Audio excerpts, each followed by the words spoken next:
If you listen closely to the words a person is saying, you are mathematically guaranteed to miss, well, up to 93% of the truth. Wow, 93%. Yeah, 93. I mean, we walk around every single day assuming we understand our friends, our coworkers, our partners, literally just by listening to what comes out of their mouths. Right, which is a huge mistake. Exactly.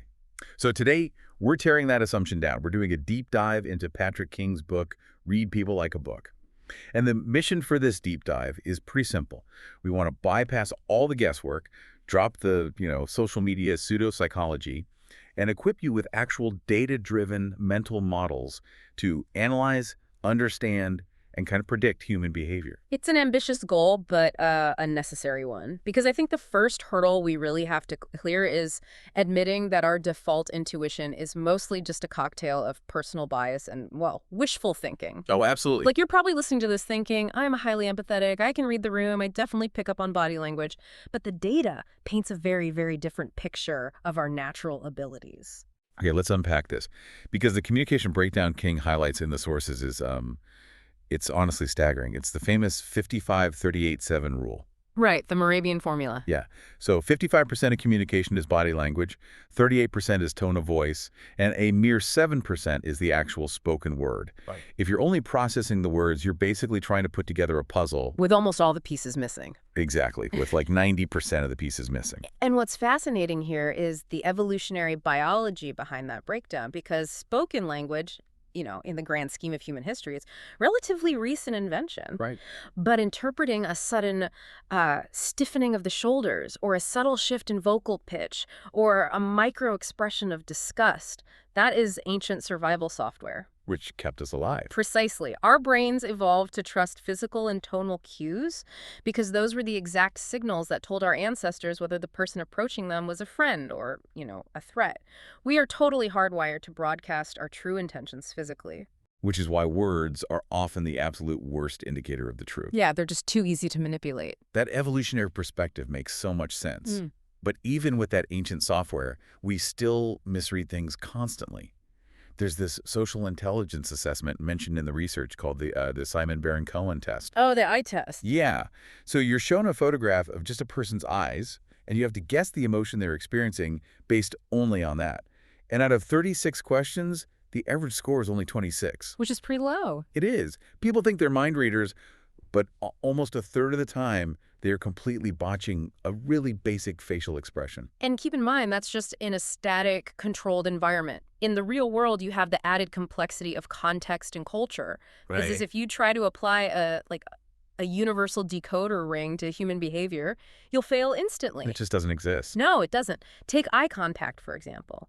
In a corporate boardroom in Chicago, holding direct eye contact signals confidence. It signals honesty, active listening. Good things. Right, all good things. But you take that exact same unbroken eye contact to Tokyo, and you're suddenly broadcasting arrogance and really deep disrespect. Context is the filter through which all behavior must be analyzed.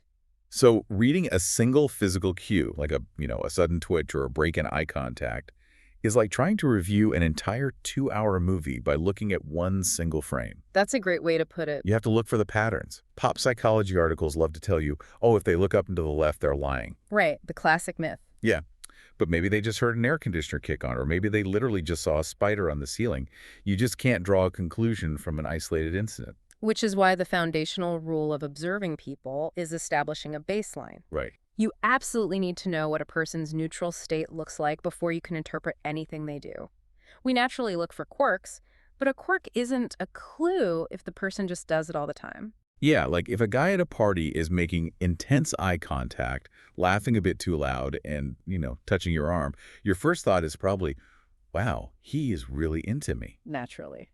But if you take a step back and watch him interact with the bartender or the host and the Uber driver for 10 minutes, you might realize he's doing the exact same routine with literally everyone. Right. That's not a clue. That's just his baseline. Precisely. Establishing that baseline stops us from misreading baseline personality traits as specific reactions. You're waiting for the deviation from the baseline. The sudden changes. Exactly. The sudden drop in vocal pitch when a specific topic comes up. The sudden stillness in someone who is usually super animated. But once we strip away those superficial quirks and establish the baseline, we're left staring at a person's core behavior. And to actually decode that, we have to look at what they're hiding, even from themselves. Oh man, this is where it gets really deep. We're talking about Carl Jung's concept of the shadow. For anyone who follows psychology, you know the shadow is basically the collection of disowned, ignored, or totally unacceptable parts of our identity that we just shove into the basement of our subconscious. We all have one. We do. But King's book takes this out of the realm of, like, abstract theory and turns it into a practical observation tool. I like to think of the shadow kind of like the gravity of a black hole. Okay, how so? Well, you can't see a black hole directly. It's totally invisible. Yeah.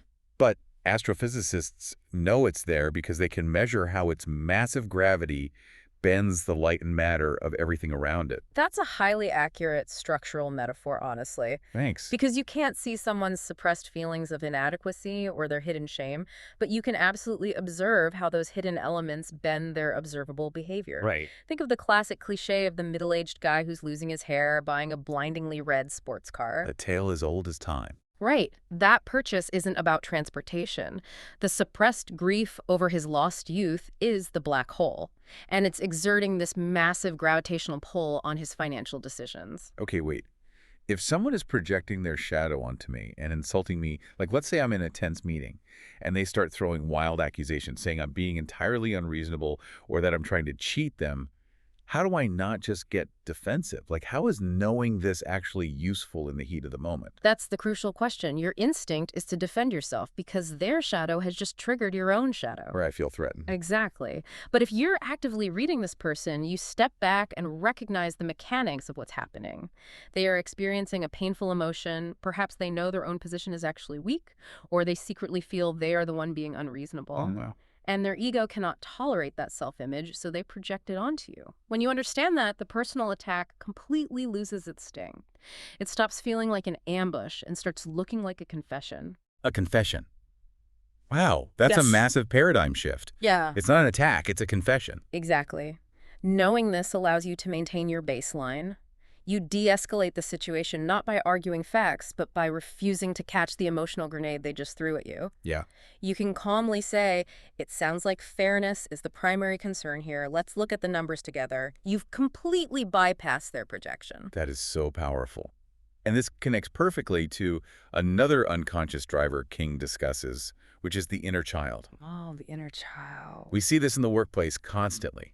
Yeah. You have a colleague who just totally drops the ball on a major shared project. You confront them, and instead of taking ownership, they literally pout.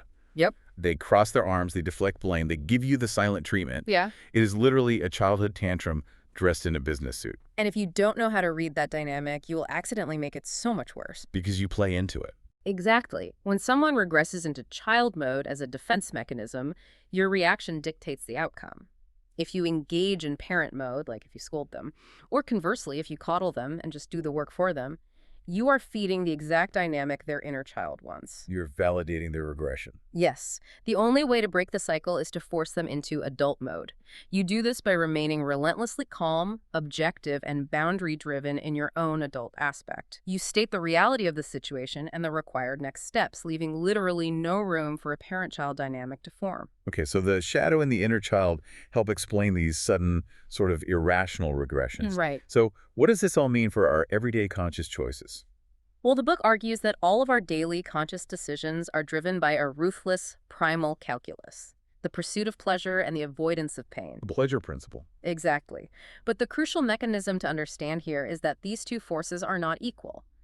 The human brain is heavily biased toward avoiding pain. Survival vastly overrules pleasure. And the source material uses a brilliant thought experiment for this.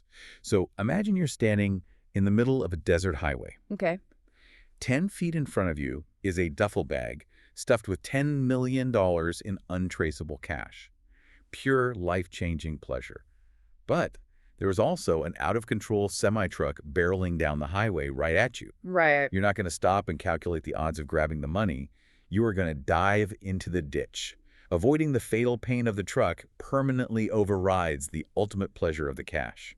Because, frankly, you can't enjoy the cash if you're dead. Exactly. Our neural pathways are totally optimized for threat detection. But in modern society, we aren't usually dodging semi-trucks. We are dodging psychological threats. And this is where the mechanism gets fascinating. Tell me. Our perception of pain is often a much more powerful behavioral driver than objective reality.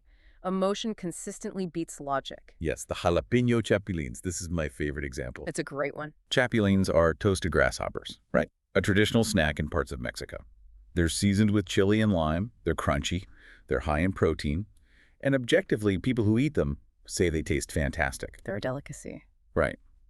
But if I put a bowl of them in front of most listeners right now, they'd completely refuse to eat them. The reality is pleasure, they taste good.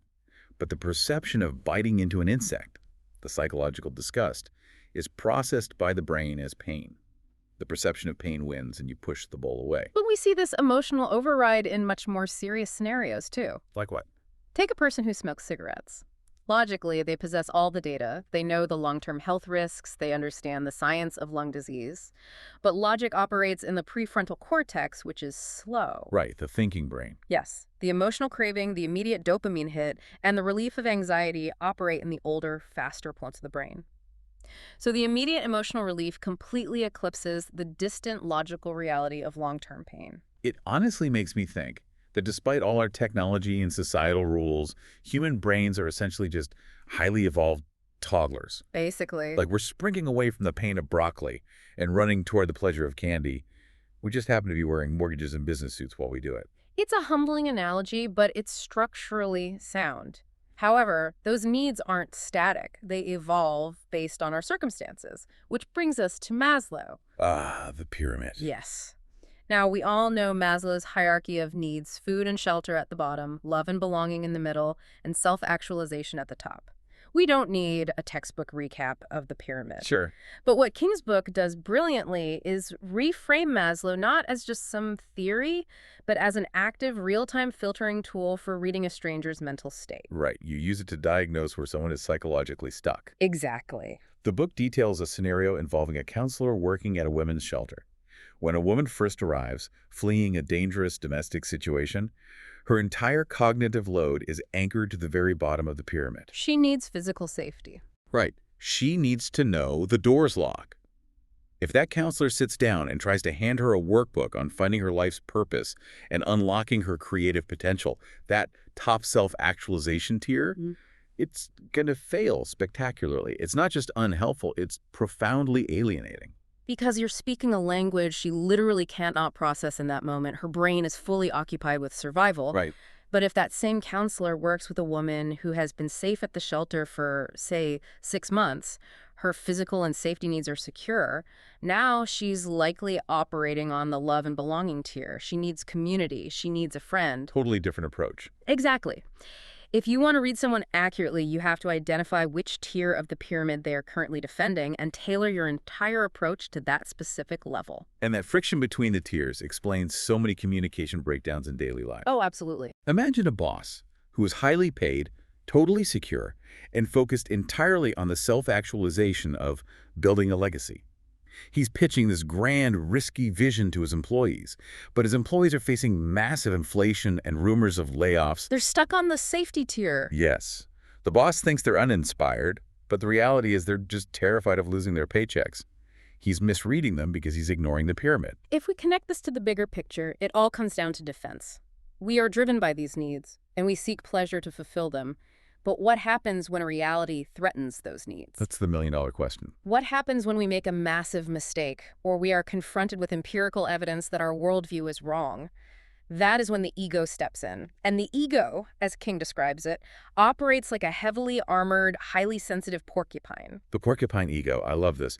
When it senses a threat to its identity, it rolls up into a ball, shoots its spikes out, and completely bends reality to protect itself. It induces massive cognitive dissonance. Right. Cognitive dissonance is the mental discomfort we feel when our beliefs contradict our reality. Yeah. And the human brain hates that discomfort so much that it will perform Olympic-level mental gymnastics to eliminate it. Just totally rewrite reality. Yes. The book uses a powerful case study about a guy named Fred to illustrate this. Fred is a super fan of a massive pop star. Since childhood, his identity, his social circle, his self-esteem have all been intertwined with his love for this musician. Then the unthinkable happens. Yeah. The pop star is arrested, put on trial, and convicted of a heinous crime. The evidence is public, it is overwhelming, and it is empirically proven. So from a logical standpoint, Fred should abandon his support. Obviously. But instead, Fred is out on the courthouse steps with a protest sign claiming it's a massive conspiracy. He claims the victims are lying for fame. He completely rejects a proven reality. Why? Because the alternative is just too psychologically painful. If Fred admits his idol is a monster, the cognitive dissonance kicks in. Fred has to look in the mirror and say, I spent 20 years of my life worshiping a criminal. I gave them my money. I defended them. My judgment is completely flawed. The ego cannot tolerate that catastrophic collapse of identity. No. So, instead of accepting the painful truth about himself, Fred's ego deploys a defense mechanism. It rewrites reality. It's easier to believe the entire justice system is rigged than to admit his own compass is broken. That is the core function of ego defense mechanisms. They are essentially reality distortion fields designed to protect us from shame. And if you learn to spot these mechanisms, you gain incredible insight into a person's deepest fears. Let's run through a few of those. Sure, take rationalization. This is the classic fable of the fox who can't jump high enough to reach the grapes. To protect his ego from the pain of physical failure, he tells himself, those grapes were probably sour anyway, I didn't really want them. We see this all the time. Someone gets passed over for a promotion they desperately wanted, and the next day they're telling everyone, I'm actually glad that management role is a trap. I didn't want the extra hours. They're rationalizing to cover the wound of rejection. Right. And then you have displacement. Oh, the kicking the dog one. Exactly. Hating your boss but taking it out on your pet or your spouse. And reaction formation, which is like a terrified cancer patient acting overly brave to mask their fear. Wow. And finally, you have sublimation, which is arguably the most complex defense. This occurs when a person takes a deeply painful or socially unacceptable emotion and channels it into something productive. Like a person who is agonizingly lonely, perhaps dealing with the trauma of a bitter divorce, might channel all of that frantic, uncomfortable energy into volunteering at a charity 5 nights a week. Here's where it gets really interesting. Aren't some of these defenses actually a good thing? I mean, with sublimation, the charity is getting incredible volunteer work, and the person stays busy and avoids sitting alone in their dark apartment. Isn't the porcupine ego accidentally doing something right here? It's a very common question. And yes, from a societal standpoint, sublimation is far better than displacement. Right. Better to volunteer than yell at your dog. Definitely. Sublimation is functionally productive, but psychologically, it is still a defense mechanism. It is still an elaborate strategy for avoiding reality. So it's like putting a really nice, expensive rug over a rotting floorboard. Exactly. The lonely person is doing great work for the community, but they are still profoundly, painfully lonely. They are using the charity work to run away from the hard, necessary work of processing their divorce and rebuilding their personal life. Right. In the long run, all defense mechanisms, even the productive ones, are detrimental because they rob us of the opportunity to face our negative emotions, digest them, and actually heal. The ego prioritizes immediate comfort over long-term growth. That's a profound way to look at it. Yeah. So let's bring all these threads together.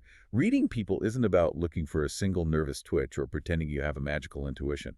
It is a disciplined, analytical process. Yes, it is. It starts by acknowledging that words are the least reliable data points we have. It requires observing baselines and mapping deviations. It requires looking past the surface to see the unacknowledged shadow bending their behavior. It means recognizing when a frightened inner child is throwing a tantrum and refusing to play the parent. Yeah.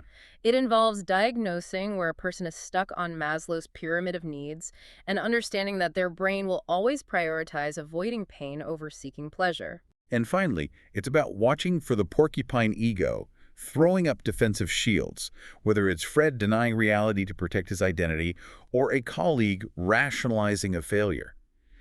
When you understand these mechanics, it fundamentally changes how you interact with the world. It really does. You become a better negotiator because you know what the other side is actually afraid of losing. You set better boundaries because you can spot when someone is projecting their toxicity onto you.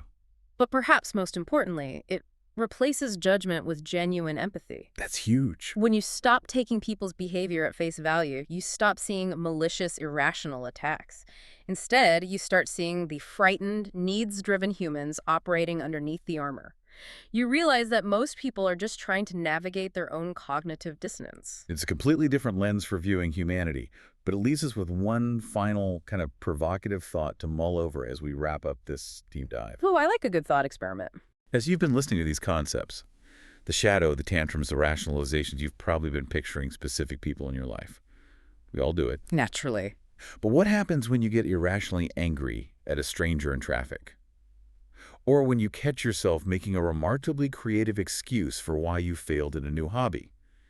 Who are you really analyzing then? That is the ultimate test of this material. What if the profound benefit of learning to read people like a book isn't actually about deciphering the coworkers or the strangers around you? Yeah. What if the real value is finally learning how to read the person looking back at you in the mirror? Because once you can spot the porcupine ego, the frightened inner child, and the massive gravity of the shadow in yourself, well, that is when the real superpower unlocks.